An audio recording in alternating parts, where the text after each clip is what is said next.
data, big topic. In fact, it's the biggest topic in statistics these days. What is big data about? Well, it means a lot of information. And really a lot of that information is generally related to what people do. So what you do with your credit card, where you travel, all of this information is put together in databases all over the world, and people can look at how certain groups of the population do certain things. Really important because it's not about what people say they do, it's about what they actually do. Very powerful potential in this tool.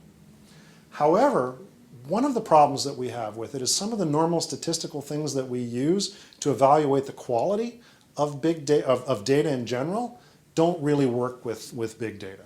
One of the big ones is significance. Now, significance isn't the same thing that in terms of everyday conversation as it is in statistics. Significance actually has a statistical meaning.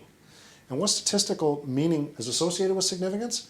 It means that something wasn't due to chance, that you didn't just find it randomly, that there's actually a degree of correlation between a couple of things.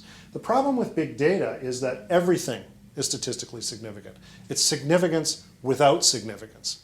And the reason for that is because statistical significance is usually evaluated or calculated according to some sort of equation that looks a lot like this. And usually the denominator, the bottom of the equation, is the number of cases that you have. In this instance, there's an infinite number of cases, so everything looks statistically significant. So somebody says, I've got this significant relationship that I've found, it may not actually be that significant. The next thing is causality.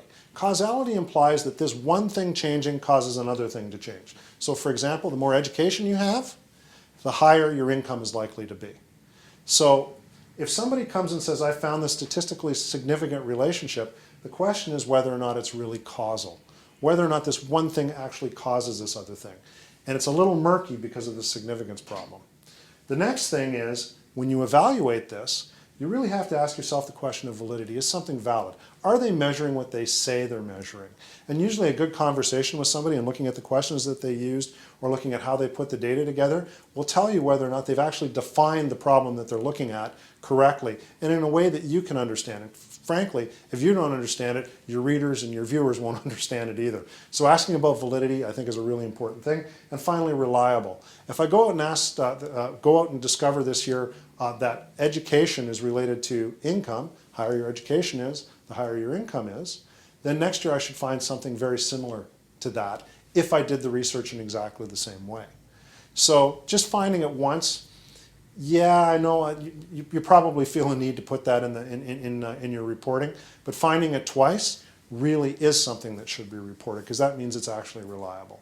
But you know what, all of this seems a little complicated, but since you're reporting on it to your readers, you have a right to know, your readers have a right to know, and the people who are giving you this information have a right, or actually an obligation, to tell you what it all means. So thanks for viewing. If you want to check out any more things on statistics, take a look at our YouTube channel, but also you can follow me on Twitter at this address.